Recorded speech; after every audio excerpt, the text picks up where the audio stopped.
نحمده ونصلي على رسوله الكريم اما بعد فاعوذ بالله من الشيطان الرجيم بسم الله الرحمن الرحيم يا ايها الذين آمنوا ادخلوا في السلم كافة ولا تتبعوا خطوات الشيطان انه لكم عدو مبين فَإِن زَلَلْتُم مِّن بَعْدِ مَا جَاءَتْكُمُ الْبَيِّنَاتُ فَاعْلَمُوا أَنَّ اللَّهَ عَزِيزٌ حَكِيمٌ هَلْ يَنظُرُونَ إِلَّا أَن يَأْتِيَهُمُ اللَّهُ فِي ظُلَلٍ مِّنَ الْغَمَامِ وَالْمَلَائِكَةُ وَقُضِيَ الْأَمْرُ وَإِلَى اللَّهِ تُرْجَعُ الْأُمُورُ۔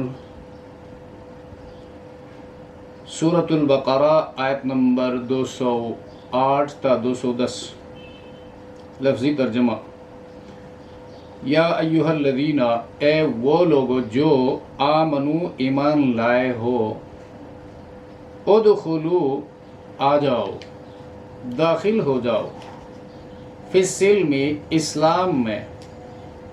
سلم، سلم اور سلم، سین کا زبر اور سین کا زیر، معنی ہوتا ہے مصالحت کرنا، ریکنسیلیشن، اور اسلام کے معنی میں بھی آتا ہے۔ یہاں یہ اسلام کا مترادف ہے، سینونیم ہے اسلام کا۔ کافتن، پورے پورے، کافتن، ادخلوا کافتن ہے، داخل ہو جاؤ پورے پورے۔ وَلَا تَتَّبِعُوا، تَتَّبِعُوا اتَّبَعَ يَتَّبِعُوا، کسی کے پیچھے جانا، نقش قدم پر چلنا، پیروی کرنا، تابعداری کرنا، ٹو فالو، اور نہ پیروی کرو خطوات، یہ خطوتن کی جمع ہے، دو قدموں کے درمیانی جو فاصلہ ہے، فٹ، 1.5 فٹ، اس کے لیے لفظ ڈکشنری میننگ اس کا ہے۔ اور یہاں پر خطوات پیروں کی، نہ پیروی کرو نقش قدم کی، پیروں کی، الشیطانی، شیطان کے، انہو، بے شک وہ شیطان، لکم، تمہارے لیے، عدو، دشمن ہے، مبین، کھلا، بڑا۔ فَإِن، پھر اگر، زللتم، پیر پھسل جائے تمہارے، زلہ، یہ اس سے پہلے پارہ نمبر 1 میں گزر چکا ہے، فَأَزَلَّهُمَ الشَّيْطَانُ عَنْهَا، فَأَزَلَّ، پھسلایا، ٹو سلپ، پھسل جانا، زللتم، پیر پھسل جائے تمہارے، من بعدی، بعد اس کے کہ ما جاءتکم، تمہارے پاس پہنچا، البینات، واضح دلائل، پہنچے تمہارے پاس واضح دلائل۔ بینات، بینتن کی جمع ہے عقل میں آنے والی باتیں، سمجھ میں آنے والی باتیں، واضح دلائل۔ فَاعْلَمُوا، پس جان لو، آگاہ ہو جاؤ، خبردار ہو جاؤ، ان اللہ، بے شک اللہ، عزیز، زبردست ہے، حکیم، بڑی حکمت والے ہیں۔ حکیم اس ہستی کو کہا جاتا ہے جس کا کوئی فعل فائدے سے خالی نہ ہو، اس لیے یہ اللہ کی صفت کے طور پر استعمال ہوا ہے۔ اور انسانوں میں حکیم وہ ہوتا ہے جو دانش مند ہو، عقل مند ہو، اور اس کی بات اور اس کا کام جو ہے صحیح منہج کے مطابق ہو، اور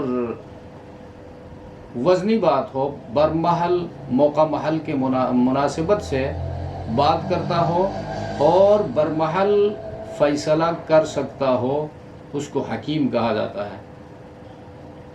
اور عزیز، یہ بھی اللہ کی صفات میں سے ہے، زبردست، غالب، لا مثل لہو، اس جیسا کوئی نہیں، ایسا غالب کہ اس پر کوئی غلبہ حاصل نہیں کر سکتا۔ هل ينظرون، نہیں انتظار کرتے وہ، نہیں راہ دیکھتے وہ، نظرہ ینظرو، پیشانی کی آنکھوں سے دیکھنا، اور انتظار کرنا.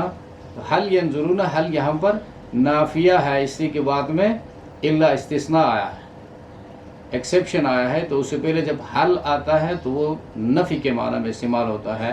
حل ینظرون، نہیں انتظار کرتے وہ، الا ان، مگر اس بات کی کہ یأتیہم، پہنچے ان کے پاس، آئیں ان کے پاس، اللہ تعالی، فی ظلل، ظلل یہ ظلتن کی جمع ہے، ظلہ سائبان کو کہتے ہیں، چھاؤں، سائبان، سائبانوں میں، من الغمام، غمام بادل کو کہتے ہیں، والملائکۃ، اور ملائک، یہ ملک کی جمع ملائک ہے، فرشتے، نورانی مخلوق ہیں، گناہوں سے پاک ہوتے ہیں، اس لیے ان کے پاس نفس نہیں ہوتا، اللہ کی نافرمانی نہیں کر سکتے، مستقل مخلوق ہیں اللہ تبارک و تعالیٰ کی، ان کے حوالے مستقل کام ہیں کائنات کے اندر، ہواؤں پر مقرر فرشتے ہیں، اور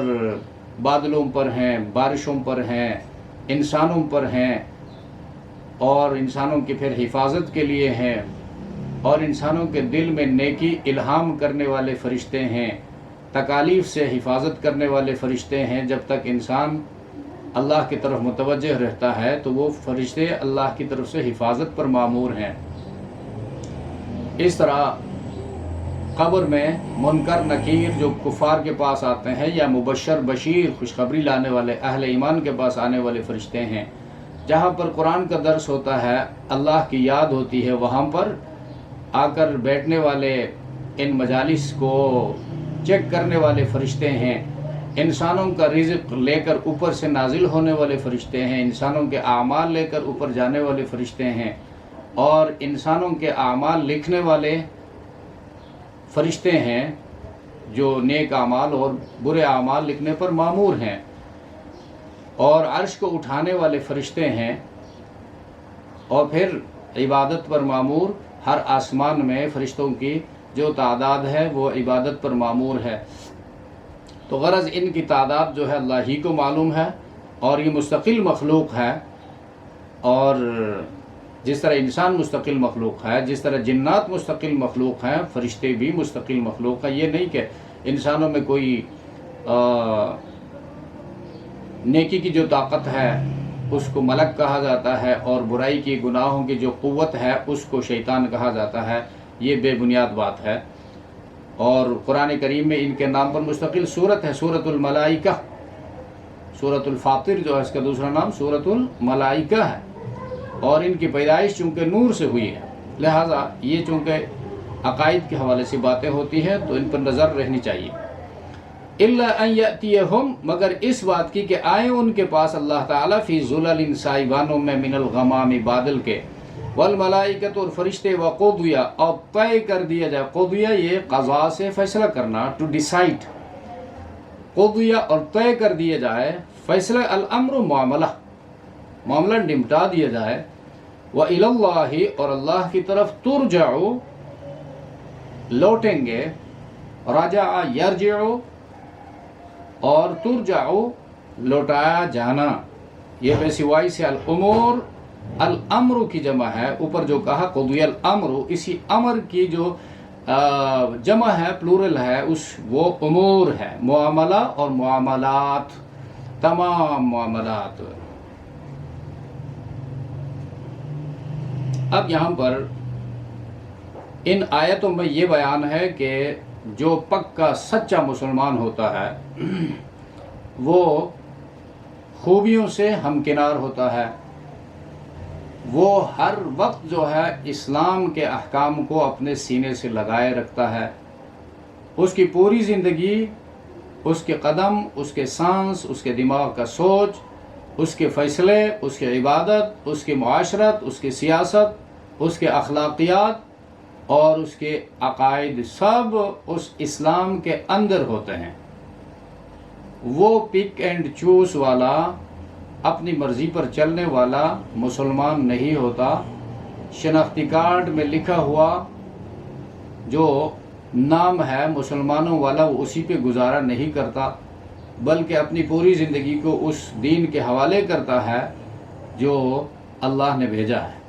محمد رسول اللہ صلی اللہ علیہ وسلم نے امت تک پہنچایا ہے اور صحابہ کرام نے پوری دنیا تک اس کو پھیلایا ہے، تو اس کا عقیدہ بھی وہی ہوتا ہے جو اللہ کے رسول کا ہے، جو صحابہ کرام کا تھا، جو قرآن نے بیان کیا ہے، اور اس عقیدے کے مطابق عمل بھی ایسا ہی کرتا ہے۔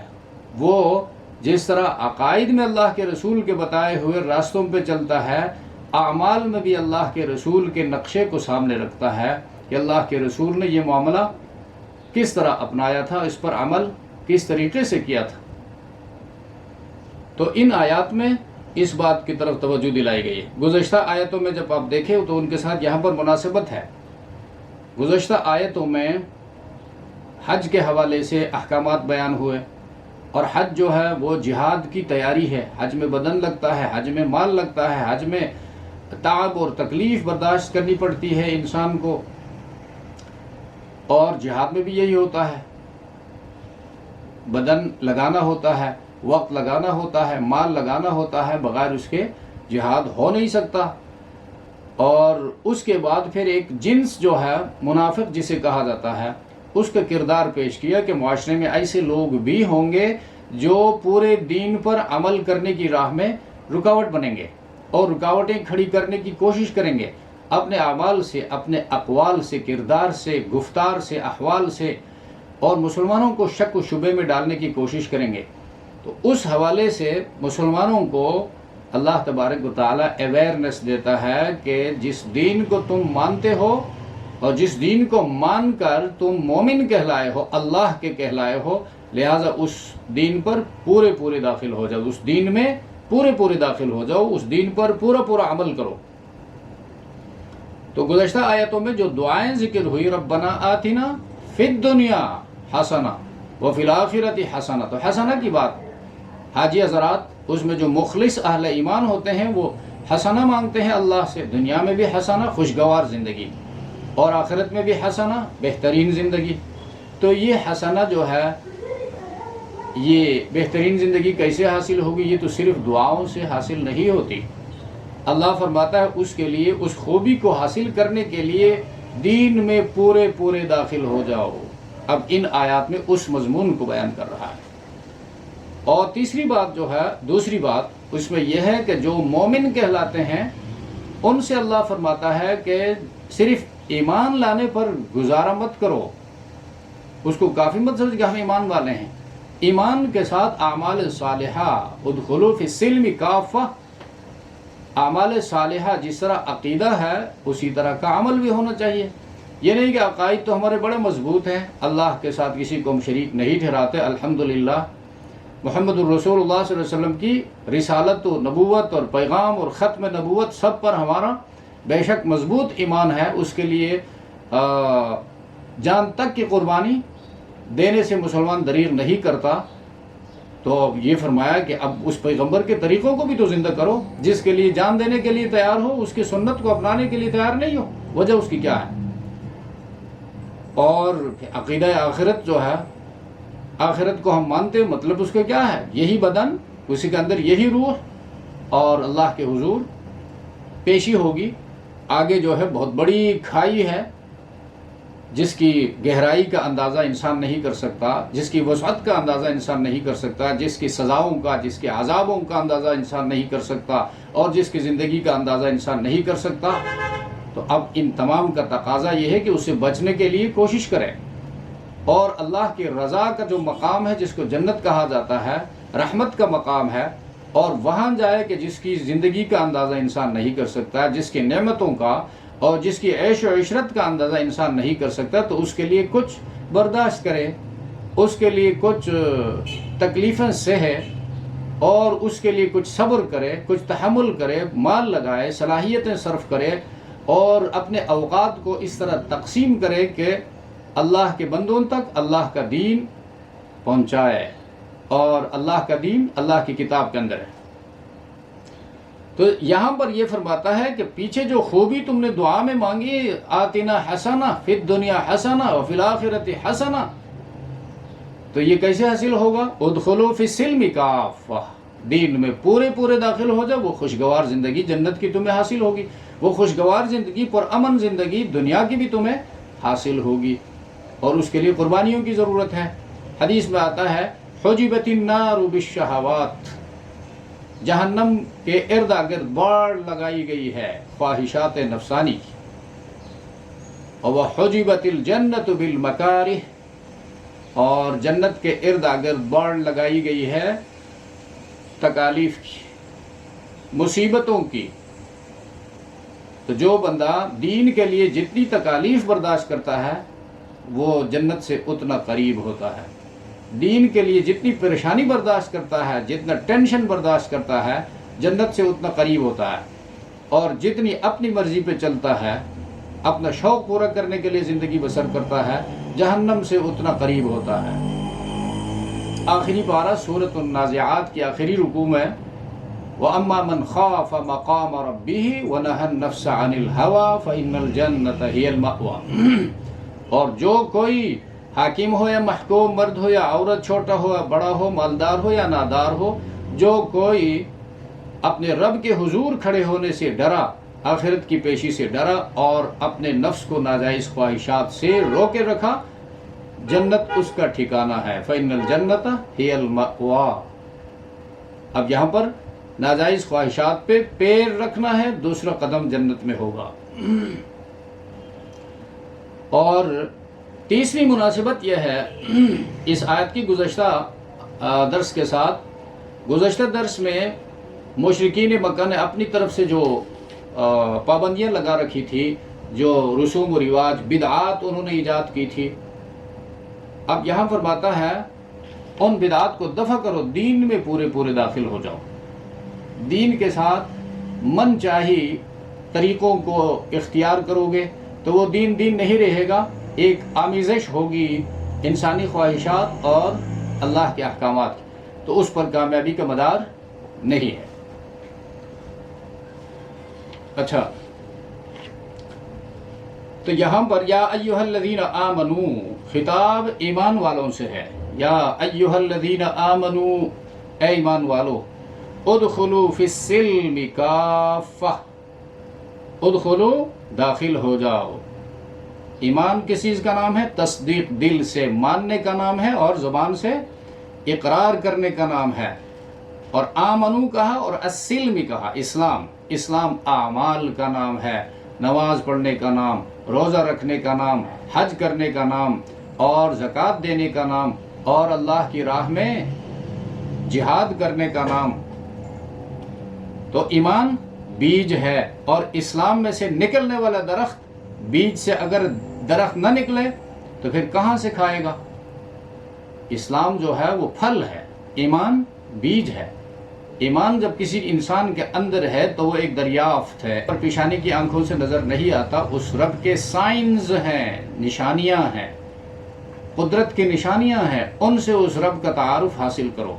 ہاں، پیشانی کی آنکھوں سے دیکھو گے، دیدار کرو گے جنت میں، لیکن اس کے لیے کچھ پروبیشن پیریڈ ہے، آزمائشی زندگی ہے دنیا کی زندگی، اس میں کچھ برداشت کرو اور اللہ کی مرضی کے مطابق زندگی کا سفر جاری رکھو تو دیدار بھی نصیب ہوگا۔ تو ایمان بیج ہے اور اسلام اس سے نکلنے والا پھل ہے۔ تو جب وہ پھل نہیں دیتا ہے تو وہ بے پھل کا درخت ہے۔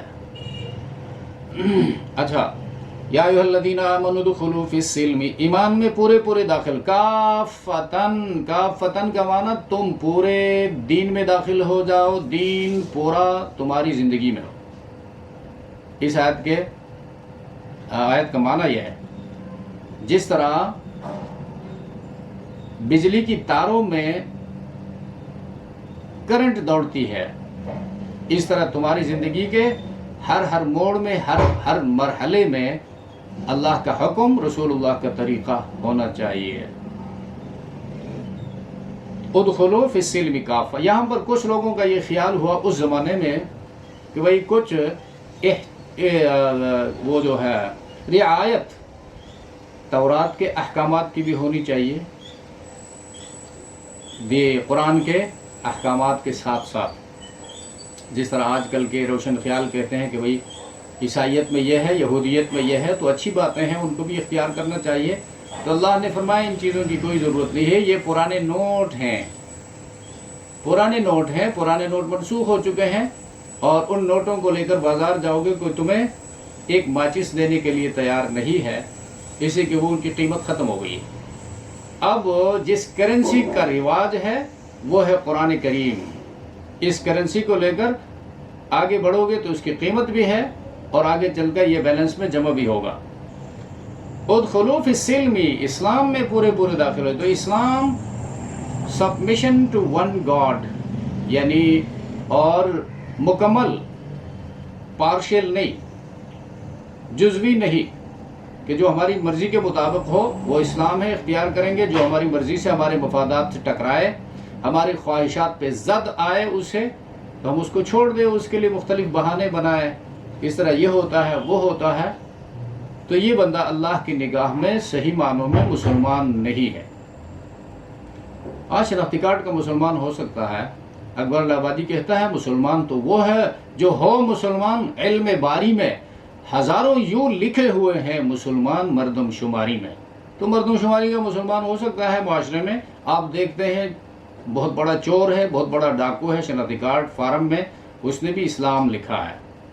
یہ اسلام جو ہے اتنا سستا ٹرمینالوجی ہے کہ اس کو ہر کوئی یوز کر سکتا ہے، لیکن اس کے پیچھے جو ذمہ داریاں ہیں ان ذمہ داریوں کو قبول کرنے کے لیے بہت کم لوگ تیار ہیں۔ چمی گویم مسلمانم بلرزم کے دانم مشکلات لا الہ را، اقبال کہتا ہے اپنے تو مسلمان کہلاتے ہوئے میں لرز جاتا ہوں، اس لیے کہ مسلمان اسلام قبول کرنے کے بعد ذمہ داریوں کا انبار لگ جاتا ہے۔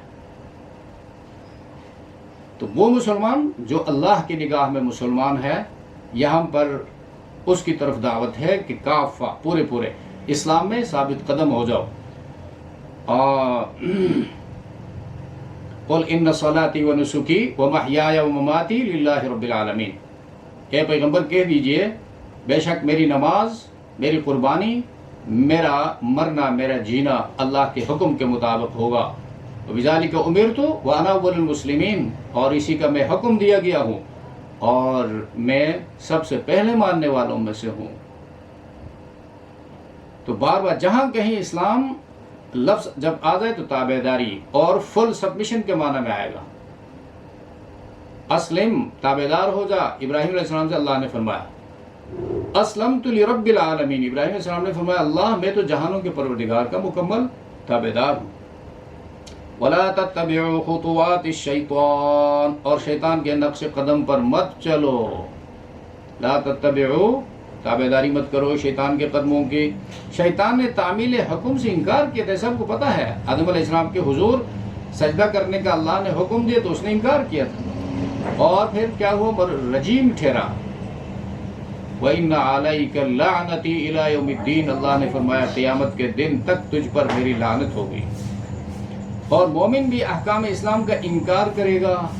شیطان نے انکار کیا تو کیا ہوا، مردود راندہ درگاہ۔ اور مومن بھی اگر اللہ کے احکام کا انکار کرے گا تو یہ کیسے اللہ کا پیارا ہو سکتا ہے؟ نتیجہ تو وہی نکلنے والا ہے، جو نتیجہ شیطان کے سامنے آیا وہی نتیجہ انسان مسلمان جو کہلائے گا اس کے سامنے وہی نتیجہ آئے گا۔ یہ اللہ کے حضور ڈبل پیمانے نہیں ہے، ایک ہی ترازو ہے۔ انہ لکم عدو مبین، بے شک وہ تمہارا کھلا دشمن ہے۔ عدو مبین، کھلا دشمن، دشمنی ڈکی چھپی نہیں ہے، اوپن۔ شاہ راہ پر آ کر اس نے کہا ہے کہ یا اللہ تو نے مجھ پر لعنت کی اور میرے لیے جہنم کو لازمی قرار دیا تو میں تیرے بندوں کو بھٹکاؤں گا، لأضلنہم، ان کو گمراہ کروں گا، ولآمرنہم، ان کو حکم دوں گا، ان کے دلوں میں وسوسہ ڈالوں گا، اس وسوسے پر وہ اس طرح عمل کریں گے جیسے میں نے ان کو حکم دیا ہو۔ وَلَآتِيَنَّهُم مِّن بَيْنِ أَيْدِيهِمْ وَعَنْ شَمَائِلِهِمْ، میں ان کے دائیں بائیں سے آؤں گا، ثُمَّ لَا تَجِدُ أَكْثَرَهُمْ شَاكِرِينَ، اور تو ان میں سے اکثر کو شکر گزار نہیں پائے گا۔ یعنی انہوں نے تو تیرے ساتھ وعدہ کیا ہے کہ ہم تیری ربوبیت پر زندگی گزاریں گے۔ عالم ارواح میں جو وعدہ لیا گیا تھا اس میں تو سب نے یہ وعدہ دیا تھا اللہ، لیکن شیطان نے کہا جب یہ امتحان کے میدان میں آئیں گے کھیل کے میدان میں دنیاوی زندگی میں آئیں گے تو میں ان کے ساتھ ایسا چال چلوں گا کہ کوئی جو ہے اس وعدے پر برقرار نہیں رہے گا، اور تو نہیں پائے گا اے اللہ ان میں سے اکثر کو احسان ماننے والا۔ پھر مومن جو ہے اس کے چکما میں کیوں نہیں آئے گا؟ فَإِن زَلَلْتُم مِّن بَعْدِ مَا جَاءَتْكُمُ الْبَيِّنَاتُ، تو اوپر کی یہ آیت جو ہے ادخلوا، یہ نہایت جامع آیت ہے، ادخلوا فی السلم کافہ، یعنی عقیدہ اور عمل میں تضاد نہ ہو۔ ایمان ہے تو ایمان کے مطابق تمہارے اعمال بھی ہونی چاہیے، اس میں بدعات کو داخل مت کرو، اور قرآنی احکامات کے ساتھ ساتھ کسی اور دین کے احکامات کو مت ملاؤ، اور جاہلیت کے بدعات کو رواج مت دو، اسلام کے ساتھ ان کے کوئی تعلق نہیں ہے، وہ جاہلیت ہے۔ اور ہر قسم کے اختلافات کو بالائے طاق رکھ کر ایک دین پر عمل کرنے کے لیے، ایک دین کی اشاعت کے لیے آگے آ جاؤ، یہ ساری باتیں اس میں داخل ہیں۔ تو دین جو ہے جسٹ ایک مذہب نہیں ہے، مذہب اور دین میں فرق ہے۔ دین جو ہے کل نظام کا نام ہے، مذہب رائے کو کہتے ہیں، عربی میں کہتے ہیں ھذا مذہب ابی حنیفہ، یہ امام ابو حنیفہ کی رائے ہے، فقہی رائے، اس کو مذہب کہتے ہیں، لیکن اردو میں مذہب ہے، دین کے معنوں میں استعمال ہوتا ہے۔ اور دین جو ہے وہ مکمل نظام زندگی، نظام بندگی، نظام حیات، جس کو اللہ نے اپنے نبی محمد الرسول اللہ پر نازل فرمایا 23 سال کے عرصے میں، اور وہ شامل ہے عقائد کو، وہ شامل ہے معاملات کو، وہ شامل ہے معاشرت کو، وہ شامل ہے اخلاقیات کو، وہ شامل ہے سیاسیات کو۔ اب ان میں سے کسی ایک معاملے میں بھی مسلمان اس نظام سے باہر نہیں ہو سکتا۔ ماننے کے بعد اب اس کو امپلیمنٹ کرنے کی کوشش کرنا ہر بندے کی اس کی حیثیت کے مطابق ذمہ داری ہے۔ عالم ہے تو اس کی حیثیت کے مطابق یہ پورا دین جو ہے، یہ جب ایک پورا نظام ہے، اس نظام کے اندر یہ سب ہے، یہ سیاست بھی اس نظام کے اندر ہے، معاملات جو ہیں، معاملات میں تجارت ہے اور ایک دوسرے کے ساتھ ہمارے تعلقات ہیں، یہ سب اس نظام کے مطابق ہونی چاہیے۔ معاشرت ہے تو اس میں نکاح ہے، طلاق ہے، عدت ہے، رجعت ہے، یہ سب اس دین کے مطابق ہونی چاہیے۔ اور سیاسیات ہیں، اس میں تعلقات ہیں، طرز حکومت ہے، غیر مسلموں کے ساتھ تعلقات ہے، اس کی نوعیت ہے، یہ سب اس دین کے مطابق۔ تو مسلمان کی سیاست جو ہے وہ بھی اس دین سے باہر نہیں ہے۔ یہ نہیں کہ سیکولر نظام ہے اور سوشلزم ہے اور کیپٹلزم ہے اور امپیرلزم ہے اور فلاں ازم ہے، فلاں ازم ہے۔ یہ یاد رکھو، قرآن و سنت کی مطالعے کے بعد یہ بات میں کہتا ہوں، جتنے بھی ازم ہیں یہ سب کفر ہیں۔ اسلام مستقل ازم ہے، مستقل دین ہے، مستقل دین ہے۔ اب ہم مسلمان کہلا کر کسی اور ازم کو، کیپٹلزم کو، سوشلزم کو فالو کرتے ہیں، اس کی قیادت کرتے ہیں، اس کے لیے کام کرتے ہیں، وہ نظریہ حکومت جو ہے ملک میں امپوز کرنے کی، انفورس کرنے کی کوشش کرتے ہیں، تو ایک مسلمان جو ہے کفری نظام کو آگے بڑھانے کے لیے کام کر رہا ہے۔ اسلام میں اس بات کی گنجائش نہیں ہے۔ آپ سیاست کریں بے شک، لیکن قرآن کے بتائے ہوئے اصولوں کی روشنی میں۔ آپ معاشرتی زندگی میں جو امور انجام دیتے ہیں، آپ تجارت کرتے ہیں، آپ کو حلال و حرام کا علم ہونا چاہیے۔ تو بازار میں جو آدمی انٹر ہوتا ہے بزنس کے لیے، تو وہ جو چیز بیچنا چاہتا ہے اس کو اپنی تجارت کے حوالے سے حرام و حلال کا علم ہونا ضروری ہے، ورنہ وہ بازار میں تجارت نہیں کر سکتا۔ اس لیے پتہ نہیں وہ ان مسلمانوں پر کیا بیچے گا، حلال بیچے گا، حرام بیچے گا۔ تو ادخلوا فی السلم کافہ، اس کا مطلب یہ ہے میں پورے دین کو مانتا ہوں، اور میری پوری زندگی، اب پوری زندگی میں بندہ کیا کرتا ہے؟ صبح اٹھ کر ہر بندہ سوچ رہے، ٹیچنگ کے لیے جاتا ہے، لرننگ کے لیے جاتا ہے، مزدوری کے لیے نکلتا ہے، سیاست کے لیے نکلتا ہے، تو اس کی جو ذمہ داریاں ہیں وہ اپنے فیلڈ کے اندر ان ذمہ داریوں کو نبھائے اور قرآن کریم کے اصولوں سے باہر نکلنے کی کوشش نہ کرے۔ اور تو پھر یہاں پر سلمی اور خطوات شیطان آیا ہے. اسلام اس کے مقابلے میں جو کچھ بھی آئے، جو طریقہ، جو قول، جو فعل آئے، وہ خطوات شیطان ہوگا، شیطان کا نقش قدم کہلائے گا. اگر سیاست قرآن کے احکام کے مطابق نہیں ہے تو وہ شیطانی سیاست ہے. اگر تجارت قرآن کے بتائے ہوئے اصولوں کے مطابق نہیں ہے وہ شیطانی تجارت ہے. اگر معاشرت اس طرح ہے تو وہ معاشرت بھی غیر اسلامی معاشرت ہے. اچھا، تو یہ احکامات صاف صاف قرآن و حدیث میں بیان کیے گئے ہیں. جو مسلمان ان پر عمل نہیں کرتے ہیں وہ خوب سمجھ لیں کہ اللہ زبردست ہیں، زبردست ہیں، سزا دے سکتے ہیں، لیکن فی الفور جب سزا نہیں دیتے ہیں تو اس میں کوئی حکمت ہوگی. مصلحت کے موافق جو ہے اللہ سزا دیتے ہیں. اور اللہ کا وعدہ مسلمانوں سے یہ ہے وَأَنْتُمُ الْأَعْلَوْنَ إِن كُنْتُمْ مُؤْمِنِينَ. سورہ آل عمران آیت نمبر 139 میں فرمایا اگر تم صحیح معنوں میں مومن ہو، ایمان کا جو بیج تم نے اپنے دل میں بویا ہے اس کو تم نے بار آور کیا، اس کے مطابق تم نے اعمال بھی کیے تو یقیناً تم ہی کامیاب. اگر ایسا نہیں ہے تو یقیناً ناکام. تو اب یہ جو ہے موجودہ حالات میں رسوائی جو ہے، ذلت مسلمانوں کا مقدر جو بن گئی ہے، یہ ان کی اپنی بے عملی کی سزا ہے. تو آج مسلمان ذلت کا رونا تو روتا ہے مگر ملت کی بے عملی پر نظر نہیں رکھتا. فرمایا فَإِن زَلَلْتُم مِّن بَعْدِ مَا جَاءَتْكُمُ الْبَيِّنَاتُ، پھر اگر تم پھسل جاؤ، زللتم پھسل جاؤ، مِّن بَعْدِ مَا جَاءَتْكُمُ الْبَيِّنَاتُ تمہارے پاس واضح دلائل آنے کے بعد، تو جان لو، فَاعْلَمُوا جان لو، یہ تھریٹ ہے، یاد رکھو دھمکی ہے. یہ اسی کے بعد میں اللہ کی صفت عزیز و صفت حکیم کا ذکر ہے. بے شک اللہ تبارک و تعالی عزیز زبردست ہے. یہ کوئی آپشنل حکم نہیں ہے کہ تمہیں کہتا ہے ادخلوا فی السلم کافہ، اور جو اس پر مرضی ہے عمل کرے گا تو مرضی ہو نہیں کرے گا.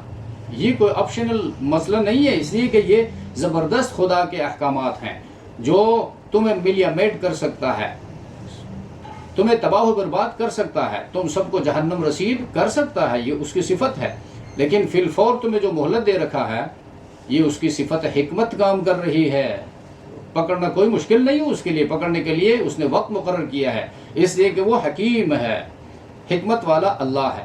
تو یہاں پر قابل غور بات یہ فَإِن زَلَلْتُم فرمایا تم پھسل جاؤ، یعنی بے خبری میں دین سے دور جا پڑو. بے خبری میں پھسلتا بندہ کب ہے؟ سلپ کب ہوتا ہے؟ ارادی طور پر پھسلتا نہیں ہے، وہ تو جاتے جاتے بندہ پھسل جاتا ہے، اس لیے کہ اس کے خیالات دوسری طرف ہوتے ہیں اور اس کی نظریں کہیں اور لگی ہوتی ہیں، دماغ کا سوچ کہیں اور ہوتا ہے، اور سامنے جو جگہ جو ہے خطرناک جگہ ہے، پھسلن جگہ ہے، وہاں پھسل گیا تو غفلت کی وجہ سے پھسل گیا نا. تو دین کے ساتھ یہ والا معاملہ مت کرو، غافلوں والا معاملہ مت کرو. وَلَا تَكُن مِّنَ الْغَافِلِينَ. اور دوسری جگہ قرآن کہتا ہے غافلوں میں سے مت ہو جاؤ. اللہ غافلوں میں سے جو ہوتے ہیں ان کو پسند نہیں کرتا، اور جس کے دل کو اللہ نے غافل بنایا اس کے پیچھے بھی مت جاؤ. قرآن کریم سورہ کہف میں فرمایا کہ من اغفلنا قلبہ عن ذکرنا واتبع ہواہ وکان امرہ فرطا. جس کے دل کو ہم نے اپنی یاد سے، یاد کیا؟ قرآن سے ہم نے غافل بنایا ہے، دور کر دیا ہے اس کے اپنے کرتوتوں کی وجہ سے، اس کے پیچھے مت جاؤ، وہ اپنی خواہشات کے پیچھے چل رہا ہے. تو قرآن تو یہ کہتا ہے. اور اویئرنیس دینے والی کتاب، بیدار کرنے والی کتاب، انقلاب لانے والی کتاب وہ قرآن ہے. اس کو کھول کر اول سے آخر تک دیکھو، افکار کی تعمیر کس طرح کرتا ہے، نظریات کی تعمیر کس طرح کرتا ہے، اور کامیابی کے اصول کیسے بتاتا ہے، اخلاقیات کو کیسے درست کرتا ہے، اور عقائد کون کون سے حق ہیں ان کو کیسے بتاتا ہے، اور کس انداز سے پھر سمجھاتا ہے. وہ پھر قرآن پڑھنے کے ساتھ تعلق ہے. اور ہم نے قرآن کو صرف ثواب کی کتاب بنا رکھا ہے، یا قرآن کو ہم نے تعویذ کی کتاب بنا رکھا ہے، یا اس میں سے کچھ لکھ کر کسی کے گلے میں ڈال دو اور شفا ہوگی بس.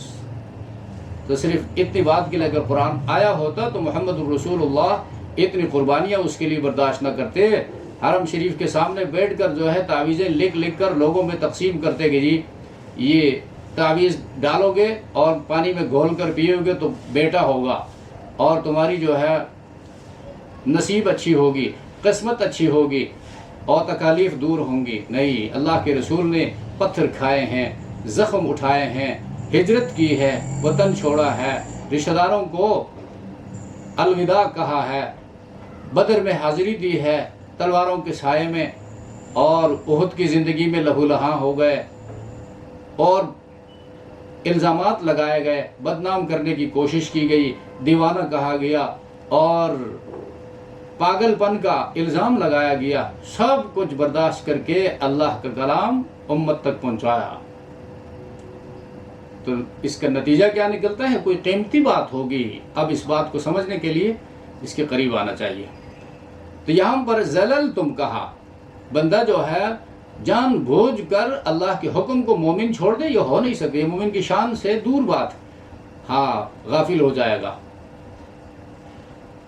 غفلت میں پڑھ کر پھسل جائے گا، ایک دن، 2 دن، ہفتہ، مہینہ، سال ہو کر پھر دین سے دور ہو جائے گا، اور دور ہوتے ہوتے پھر بنی اسرائیل کے بارے میں جو آیا ہے فَنَبَذُوهُ وَرَاءَ ظُهُورِهِمْ، اور انہوں نے دین الہی کو اس طرح پس پشت ڈال دیا گویا کہ انہوں نے پس پشت پھینک دی ہو۔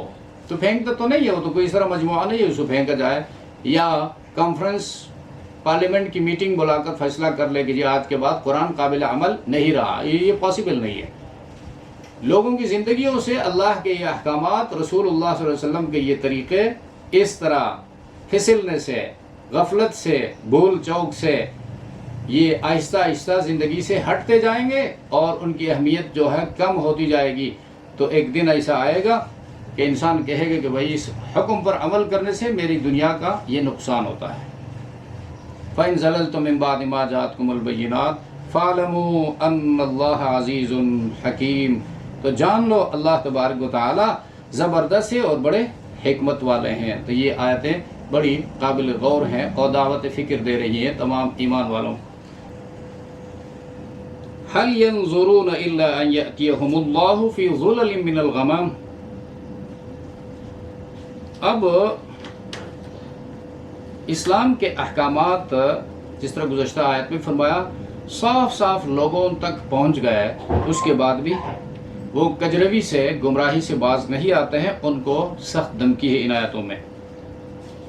تو اللہ فرماتا ہے کیا صرف اس بات کی کسر باقی ہے کہ اللہ پاک خود جو ہے ابر کے سائبانوں میں اور فرشتوں کے جلو میں ان کے پاس آئے اور ان کی سزا کا فیصلہ کر دیا جائے؟ هل ينظرون الا ان ياتيهم الله في ظلل من الغمام، وہ لوگ یعنی یہ بے دین مسلمان جو اپنے کو مسلمان کہلاتے ہیں، سو کالڈ مسلمز، وہ صرف اس بات کا انتظار کر رہے ہیں۔ دین تو ان تک پہنچا ہے، اللہ کے رسول کی سنت جو ہے، طریقہ، وے آف لائف ان کے سامنے بالکل اوپن ہے، 14ویں کے چاند کی طرح چمک رہا ہے، اس کے بعد بھی وہ ان عمل کے لیے تیار نہیں ہوتے۔ تو کیا وہ اس انتظار میں ہیں، اس بات کا انتظار کر رہے ہیں کہ اللہ بادلوں کے سائبانوں میں ان کے پاس آ جائے اور فرشتوں کے جلو میں اترے، وقضی الامر، اور معاملہ سزا کا نمٹا دیا جائے؟ کیوں؟ یہاں اس آیت سے پتہ چلتا ہے کہ اللہ کے ہاں دیکھ کر ماننے کی کوئی قدر نہیں ہے، کوئی قیمت نہیں ہے۔ دیکھ کر مانیں گے، قیامت کے دن سارے کفار مشرکین، سارے مشرکین جب جہنم کو دیکھیں گے، جب ملائکہ کو دیکھیں گے تو سب اقرار کریں گے فَاعْتَرَفُوا بِذَنبِهِمْ فَسُحْقًا لِأَصْحَابِ السَّعِيرِ، اپنے کفر کا، اپنے شرک کا اعتراف کریں گے، کنفیشن کریں گے۔ تو لیکن اس وقت کا ماننا کسی کام کا نہیں ہوگا، کیونکہ اللہ نے یہ فرمایا تھا بن دیکھے میری بات ماننی ہے، میرے پیغمبر کے کہنے پر ماننا ہے، اور دیکھنے کے بعد ماننے کی کوئی قدر نہیں ہے، اس لیے کہ وہ دیکھنے کا زمانہ ختم ہو گیا، وہ تو جزا کا، بدلے کا، ایوارڈ کا زمانہ شروع ہو گیا، عمل کا زمانہ ختم ہو گیا۔ تو زمانہ ختم ہونے کے بعد پرچہ جب آپ سے لیا جاتا ہے اسٹوڈنٹ سے امتحانی حال میں، 3 گھنٹے وہ بیٹھتا ہے، تو اب جو لکھنا چاہے اس کو اجازت ہے، مرضی ہے اس کی، لیکن جب ٹائم اوور ہو گیا، پرچہ اسے چھینا گیا، اس کے بعد لکھنے کا کوئی فائدہ نہیں ہے۔ تو دنیا کا یہ امتحانی حال جو ہے، اس حال میں بندے کو اجازت ہے کہ اللہ کی دی ہوئی عقل کو استعمال کرو، اللہ کے بھیجے ہوئے فرستادوں انبیاء علیہ الصلوۃ والسلام، علماء کرام کو فالو کرو، ان کی باتوں کو سمجھنے کی کوشش کرو اور ان پر چل کر اپنی زندگی کو سنوارو، خوبصورت بناؤ، تاکہ قیامت کے دن اللہ کی جنت میں داخل ہو جاؤ، کامیاب لوگوں میں تمہارا شمار ہوگا۔ ورنہ وہاں تو پچھتاؤ گے، وہاں مان بھی جاؤ گے، کوئی فائدہ نہیں ہوگا۔